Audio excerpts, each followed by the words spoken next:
Chapter 3. Winston was dreaming of his mother. He must, he thought, have been 10 or 11 years old when his mother had disappeared. She was a tall, statuesque, rather silent woman, with slow movements and magnificent fair hair. His father he remembered more vaguely as dark and thin, dressed always in neat dark clothes. Winston remembered especially the very thin soles of his father's shoes, and wearing spectacles. The two of them must evidently have been swallowed up in one of the first great purges of the 50s. At that moment his mother was sitting in some place deep down beneath him, with his young sister in her arms. He did not remember his sister at all, except as a tiny feeble baby, always silent, with large watchful eyes. Both of them were looking up at him. They were down in some subterranean place, the bottom of a well, for instance, or a very deep grave, but it was a place which, already far below him, was itself moving downwards. They were in the saloon of a sinking ship, looking up at him through the darkening water. There was still air in the saloon.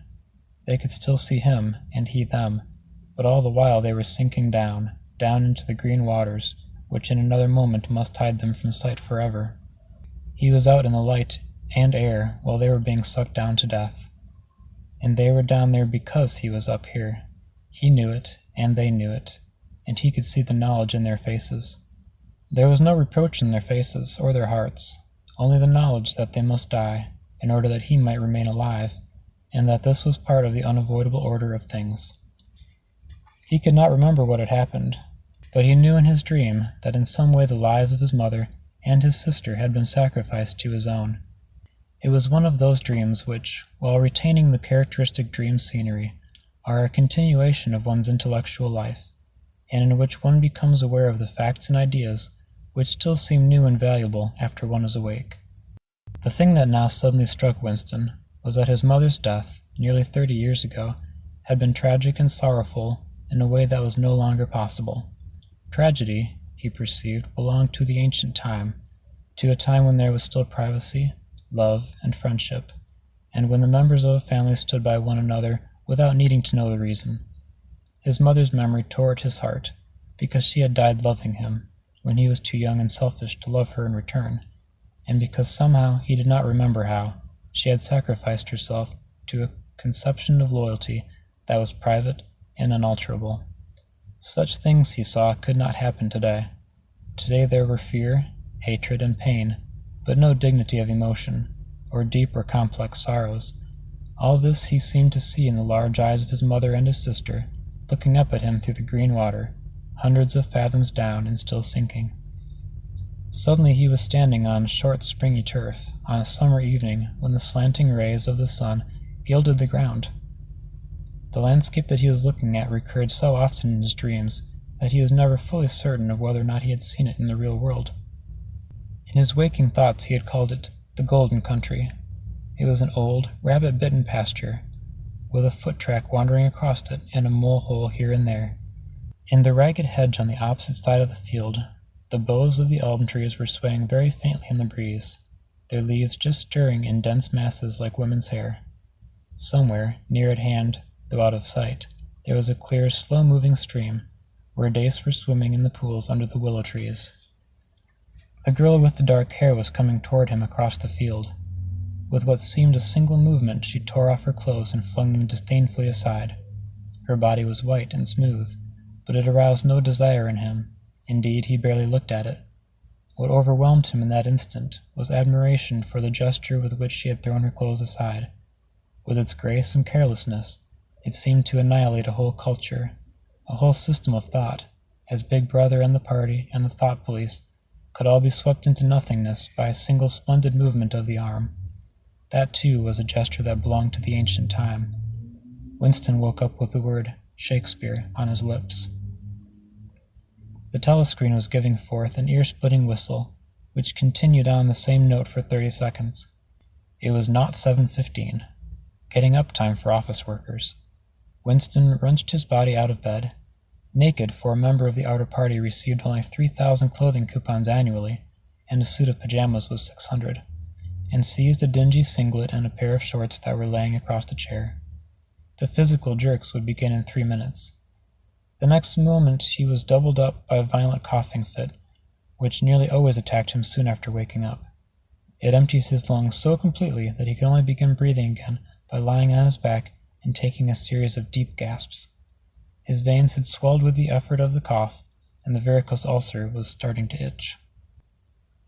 30 to 40 group, yapped a piercing female voice. 30 to 40 group. Take your places, please. 30s to 40s. Winston sprang to attention in front of the telescreen, upon which the image of a youngish woman, scrawny but muscular, dressed in a tunic and gym shoes, had already appeared. Arms bending and stretching, she rapped out. Take your time, by me. 1, 2, 3, 4. 1, 2, 3, 4. Come on, comrades, put a bit of life into it. 1, 2, 3, 4. 1, 2, 3, 4. The pain of the coughing fit had not quite driven out of Winston's mind the impression made by his dream, and the rhythmic movements of the exercise restored it somewhat. As he mechanically shot his arms back and forth, wearing on his face the look of grim enjoyment which was considered proper during the physical jerks, he was struggling to think his way backward into the dim period of his early childhood. It was extraordinarily difficult. Beyond the late 50s, everything faded. When there were no external records that you could refer to, even the outline of your own life lost its sharpness. You remembered huge events, which had quite probably not happened. You remembered the details of incidents without being able to recapture their atmosphere. And there were long blank periods to which you could assign nothing. Everything had been different then. Even the names of countries, and their shapes on the map, had been different. Airstrip 1, for instance, had not been so called in those days. It had been called England or Britain, though London, he felt fairly certain, had always been called London. Winston could not definitely remember a time when his country had not been at war, but it was evident that there had been a fairly long interval of peace during his childhood, because one of his early memories was of an air raid which appeared to take everyone by surprise. Perhaps it was the time when the atomic bomb had fallen on Colchester. He did not remember the raid itself, but he did remember his father's hand clutching his own as they hurried down, down, down into some place deep in the earth, round and round a spiral staircase which rang under his feet, and which finally so wearied his legs that he began whimpering, and they had to stop and rest. His mother, in her slow, dreamy way, was following along way behind them. She was carrying his baby sister, or perhaps it was only a bundle of blankets that she was carrying. He was not certain whether his sister had been born then.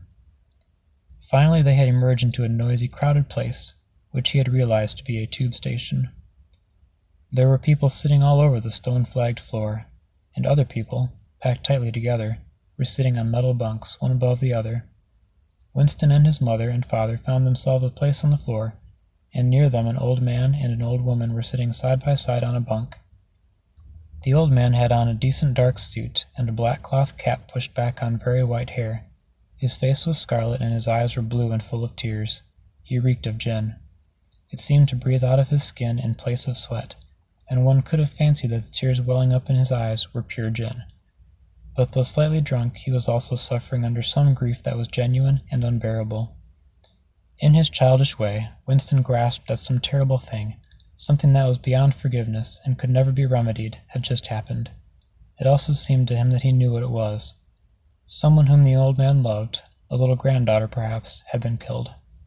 Every few minutes the old man kept repeating, "We didn't ought to have trusted 'em. I said so, Ma, didn't I? That's what we got of trusting 'em. I said so all along. We didn't ought to have trusted the buggers." But which buggers they didn't ought to have trusted Winston could not now remember. Since about that time, war had been literally continuous, though strictly speaking it had not always been the same war. For several months during his childhood there had been confused street fighting in London itself, some of which he remembered vividly, but to trace out the history of the whole period, to say who was fighting whom at any given moment, would have been utterly impossible, since no written record, and no spoken word, ever made mention of any other alignment than the existing one. At this moment, for example, in 1984, if it was 1984, Oceania was at war with Eurasia and in alliance with Eastasia. In no public or private utterance was it ever admitted that the three powers had at any time been grouped along different lines. Actually, as Winston well knew, it was only 4 years since Oceania had been at war with Eastasia and in alliance with Eurasia. But that was merely a piece of figurative knowledge, which he happened to possess because his memory was not satisfactorily under control. Officially, the change of partners had never occurred. Oceania was at war with Eurasia, therefore Oceania had always been at war with Eurasia.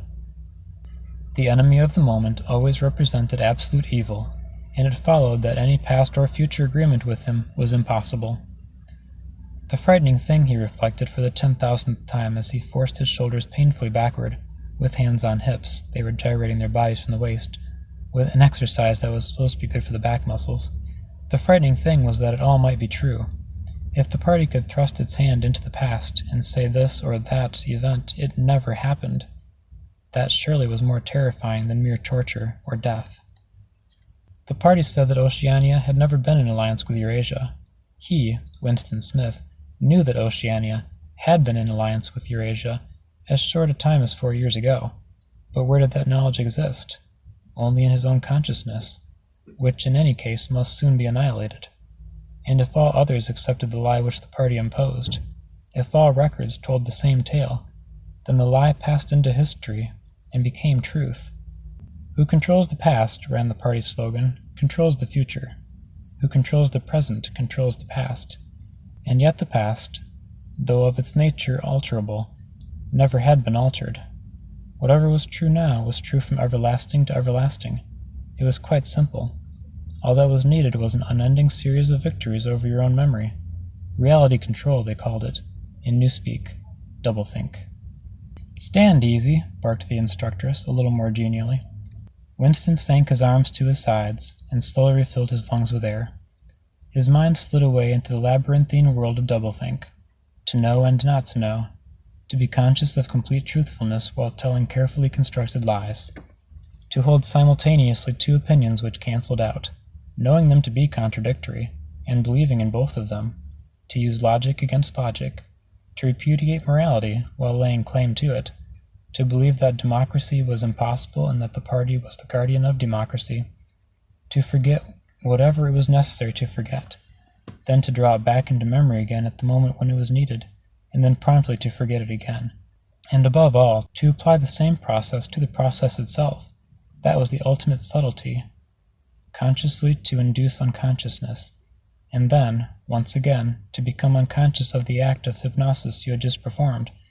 Even to understand the word doublethink involved the use of doublethink. The instructress had called them to attention again. "And now let's see which of us can touch our toes," she said enthusiastically. "Right over from the hips, please, comrades. 1, 2, 1, 2. Winston loathed this exercise, which sent shooting pains all the way from his heels to his buttocks, and often ended by bringing on another coughing fit. The half-pleasant quality went out of his meditations. The past, he reflected, had not merely been altered, it had been actually destroyed. For how could you establish even the most obvious fact when there existed no record outside your own memory? He tried to remember in what year he had first heard mention of Big Brother. He thought it must have been at some point in the 60s, but it was impossible to be certain. In the party histories, of course, Big Brother figured as the leader and guardian of the revolution since its very earliest days. His exploits had been gradually pushed backwards in time until they had extended into the fabulous world of the 40s and the 30s, when the capitalists in their strange cylindrical hats still rode through the streets of London in great gleaming motor cars or horse carriages with glass sides. There was no knowing how much this legend was true, and how much invented. Winston could not even remember at what date the party itself had come into existence. He did not believe he had ever heard the word ingsoc before 1960, but it was possible that in its old-speak form, English socialism, that is to say, it had been current earlier. Everything melted into mist. Sometimes, indeed, you could put your finger on a definite lie. It was not true, for example, as was claimed in the party history books, that the party had invented airplanes. He remembered airplanes since his earliest childhood. But you could prove nothing. There was never any evidence.